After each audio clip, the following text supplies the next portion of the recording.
Ya, kita akan mendalami mengenai kasus kematian Vina dan juga Eki, di mana kuasa hukum dari Peggy Setiawan menolak untuk menghadiri rekonstruksi yang akan digelar oleh Polda Jawa Barat. Sudah ada di studio bersama kami Profesor Suparji Ahmad, Guru Besar Ilmu Hukum Universitas Al-Azhar Indonesia. Selamat pagi, Assalamualaikum Prof. Assalamualaikum.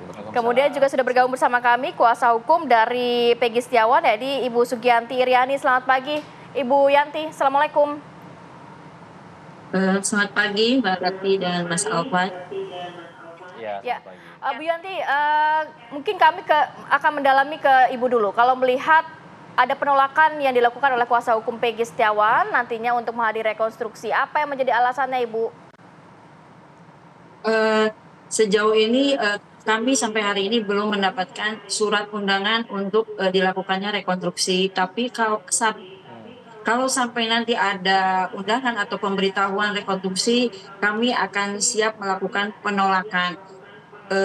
Walaupun rekonstruksi tidak diundang seperti yang dilakukan prarekonstruksi, itu kan seharusnya dalam pasal 54 KUHP bahwa guna kepentingan pembelaan tersangka berhak mendapat bantuan hukum dari penasehat hukumnya, apalagi kita sudah memberikan surat kuasa kepada Polda Jabar, sehingga sampai saat ini kami sedang menunggu diundangnya atau diberitahunya akan terjadinya rekonstruksi. Kenapa kita akan menolak? Karena Peggy Setiawan. Ya, silakan. Ya. Silakan Bu, silakan. Ya Mas, ya.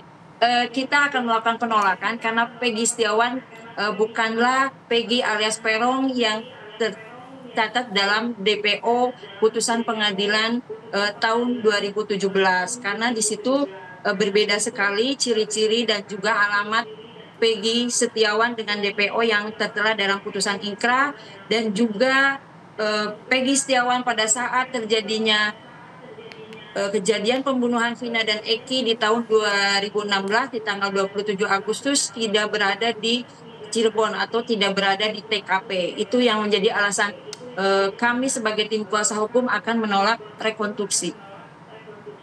Baik, tapi informasi akan ada digelarnya rekonstruksi ini Ibu dapat dari siapa Bu? Karena kalau kami juga konfirmasi ke pihak polisian belum ada nih keterangan bahwa mereka akan menggelar rekonstruksi, Bu. Ya, betul. Kami mendapat informasi dari beberapa rekan penasehat hukum yang mengatakan bahwa siap-siap akan terjadi rekonstruksi, dan kami pun menunggu pemberitahuan. Sudah koordinasi dengan Pak Kanit juga, kami sudah menanyakan apa betul akan dilakukan rekonstruksi. Kalau memang dilakukan rekonstruksi, tolong diberitahu atau diundang, karena kami adalah penasehat hukum Peggy Setiawan, itu berhak untuk mendampingi Peggy Setiawan pada saat rekonstruksi, karena rekonstruksi itu adalah bagian daripada penyidikan. Baik, sekarang saya mau ke Prof. Kalau melihat kan dari kuasa hukum ini menolak karena juga tidak mengakui bahwa Peggy memang terlibat dalam pembunuhan ini atau kematian Vina dan juga Eki. Tapi kalau dari sisi pihak kepolisian berarti ini masih bisa saja ya begitu rekonstruksi tetap digelar walaupun tidak ada kehadiran Peggy Setiawan dan juga kuasa hukumnya, akan bisa, dan juga gimana nanti prosesnya? Ya, setidaknya kan ada dua alasan ya, yaitu administratif dan substantif ya. Administratif tadi karena belum ada pemberitahuan secara resmi ya, belum ada surat menyurat tentang kaitannya kapan adanya rekonstruksi. Kemudian secara substantif adalah kaitannya dengan bahwa memang Peggy itu bukan pelaku sebagai tersangka dalam konteks tindak pidana kasus terbunuhnya Vina dan Eki.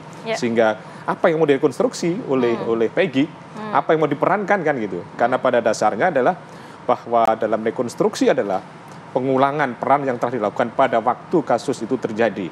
Sehingga kalau tidak ada apa-apa yang dilakukan pada waktu itu, maka tidak menjadi satu rekonstruksi hadir ya. Kemudian yang ketiga, memang bagaimana sekarang nasibnya rekonstruksi? Apakah kemudian tetap dilaksanakan dengan peran pengganti, dengan pihak yang lain dan sebagainya? Kemungkinan itu terjadi. Tapi kan di tahun 2017 saat kasus ini memang dilakukan rekonstruksi, para terpidana saat ini memang tidak mau melakukan juga akhirnya dengan peran pengganti. Karena memang ada satu hal yang menjadi pegangan para penyidik, bahwa pengakuan bukan satu alat bukti gitu ya.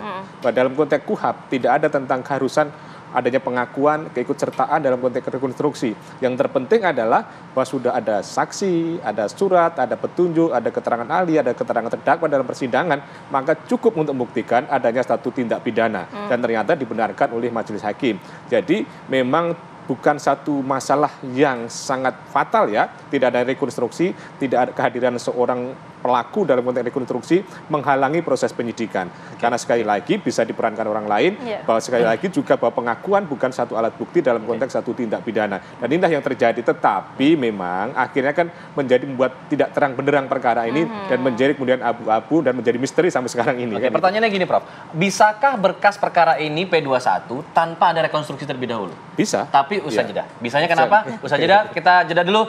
Apa kabar Indonesia Pagi, segera kembali. Baik, Yohanes Leonardo mengabarkan dari Mapolda Jawa Barat. Saya ingin melanjutkan kembali ke Prof. Suparji. Prof, tadi Anda katakan bisa berkas perkara ini P21 dilimpahkan kejaksaan tanpa ada rekonstruksi sebelumnya. Ini alasannya gimana, Pak? Ya, karena rekonstruksi kan hanya salah satu metode pembuktian dalam rangka membuat terang benderang perkara.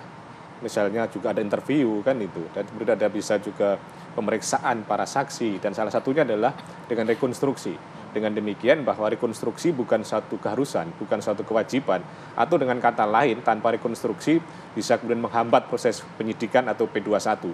Selama memang ya, bahwa berkas-berkas itu sudah lengkap ya, saksinya, suratnya, ahlinya, atau kemudian petunjuk, atau kemudian tersangkanya sudah diperiksa dan kemudian sudah ada kelengkapan membangun sebuah kebenaran ya dalam konteks misalnya tindak pidana pembunuhan, maka sudah bisa dikatakan lengkap dari P21. Tapi jadi nilai minus nggak di pembuktian di persidangan nanti? Ya, itu nanti akan menjadi semacam hambatan juga karena nanti akan yang membuktikan kan jaksa kan ya. Jaksa yang akan menerima pelimpahan perkara. Kalau jaksa memandang bahwa ini harus ada rekonstruksi, maka ada petunjuk misalnya P19 rekonstruksi. Tapi kalau ternyata jaksa menganggap ini sudah lengkap ya, mengingat mungkin sudah atensi publik ya, kemudian sudah cukup terang benderang perkaranya, sudah lama proses hukumnya dan sebagainya, biasanya langsung P21. Tetapi nampaknya ya dalam kasus ini tidak mudah P21. Karena apa? Karena rumitnya perkara ini, banyak informasi, apalagi ada obstruction of justice dan sebagainya, ada keterangan saksi yang kemudian katanya diduga palsu dan sebagainya. Ini kan saya kira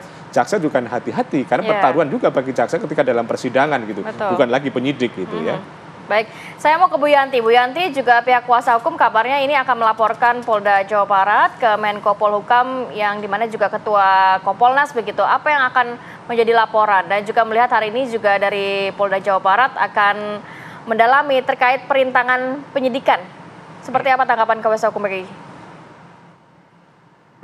Laporan yang kami lakukan ke Menkumham itu adalah beberapa kejanggalan yang dilakukan oleh penyidik dalam proses penyidikan seperti itu, karena memang mungkin kita juga melihat beberapa kejanggalan dengan setelah ditetapkannya tersangka Peggy pada tanggal 22 Mei 2024 itu seharusnya kan tidak dilakukan pemeriksaan saksi-saksi kalau memang sudah ditetapkan sebagai tersangka. Itulah kejanggalannya. Kenapa penetapan tersangka dilakukan sebelum diperiksanya saksi-saksi? Seharusnya saksi-saksi dulu diperiksa, baru ditetapkan tersangka. Kemudian itu mereka melakukan penangkapan dasarnya dari DPO. Mereka bilang seperti itu. Tapi kenapa di dalam DPO itu alamat Peggy yang ditangkap itu berbeda dengan Peggy yang ada di dalam DPO. Ciri-cirinya pun sangat jauh berbeda. Peggy yang sekarang ditangkap, Peggy Setiawan itu adalah berada di Kepongpongan, sebenarnya dalam DPO itu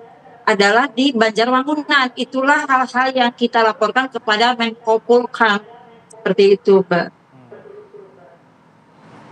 Oke, saya mau ke Prof lagi, Prof. Kalau melihat sebenarnya kan upaya dari kuasa hukum ini masih ke pra-peradilan. Nanti kalau misalnya begitu ya, ternyata Peggy Setiawan memenangkan pra-peradilan, apakah juga masih memungkinkan nanti proses sidang utamanya akan tetap dilanjutkan atau gimana sih biasanya prosesnya? Ya, memang ada dua kemungkinan. Ya, begitu menang pra-peradilan, perkara dihentikan ya, misalnya hakim ya memerintahkan penghentian penyidikan. Tetapi pada sisi yang lain juga ada kemungkinan bahwa ternyata ada kesalahan administrasi, misalnya belum ada SPDP, misalnya belum ada pemberitahuan tentang pemanggilan saksi dan sebagainya, maka secara administratif diperbaiki saja, muncul sprindik baru lagi atau sprindik baru tadi. Artinya memungkinkan masuk pada pokok perkara. Jadi sangat tergantung dari bagaimana posita petitum dari permohonan pra peradilan, termasuk bagaimana putusan dari hakim tunggal tadi itu. Karena ada dua kecenderungan dalam praktek selama ini, bagaimana ada kasus pra peradilan menang, perkara langsung berhenti. Tetapi juga ada kasus pra peradilan menang, tetapi muncul sprindik baru lagi. Jadi ada dua kemungkinan baru. Dengan demikian ketika muncul sprindik baru dan diuji lagi di pra peradilan, ternyata ditolak. Akhirnya masuk pokok perkara. Saya kira kasus itu banyak sekali terjadi di Indonesia. Dan itulah salah satu kelemahan dalam konteks kekuatan eksekutorial dari pra peradilan. Karena sekali lagi, bahwa dalam perma pun juga jelas hanya mengadili aspek formil, hanya mengadili aspek prosedur saja, hanya mengadili sah dan tidaknya, misalnya penetapan tersangka, penangkapan, dan lain sebagainya. Sah dan tidaknya tergantung dalam konteks alat bukti tadi itu, bukan pada konteks benar atau salah sebagai pelaku tindak pidana. Itu ranah dari pokok perkara peradilan nanti itu. Gitu. Baik, saya ingin ke Bu Yanti. Bu Yanti, berkaca dari apa yang disampaikan oleh Prof. Suparji ini, bagi kuasa hukum Peggy, seberapa penting pra peradilan ini? Jika kemudian nanti bisa masuk ke pokok perkara utama, atau bisa dibuktikan langsung di sana, bagi Peggy ini seperti apa ininya, harapannya atau apa yang akan dilakukan ke depannya? Harapan dari tim kuasa hukum pra peradilan ini akan menentukan bahwa penetapan tersangka itu sah atau tidak, karena memang kita yakin bahwa Peggy bukanlah pelaku dari pembunuhan Vina dan Eki, sehingga penetapan tersangka pun tidak sah buat Peggy Setiawan. Dan kami berharap bahwa kita akan mendapatkan hakim yang objektif, seperti tadi Profesor katakan bahwa ini adalah pemeriksaan formil. Apakah penetapan tersangkanya sudah sesuai dengan SOP penyidikan dari Polda Jabar atau belum? Karena kami melihat beberapa banyak kejanggalan yang dilakukan oleh Polda Jabar di dalam melakukan penyidikan terhadap Peggy Setiawan. Karena Peggy Setiawan, kami tegaskan Peggy Setiawan adalah bukan pelaku pembunuhan dari Vina dan Eki, karena dia tidak mengenal Vina dan Eki dan dia juga tidak berada di TKP atau di Cirebon pada saat kejadian di tahun 2016. Ya. Baik, terima kasih banyak Ibu Yanti dan juga Prof. Semoga nanti kita akan melihat bagaimana sidang pra peradilan, kemudian juga rekonstruksi yang nantinya akan dijalankan. Semoga juga bisa mengungkap kasus kematian Vina dan juga Eki. Terima kasih banyak Prof. dan juga Bu Yanti. Assalamualaikum. Waalaikumsalam.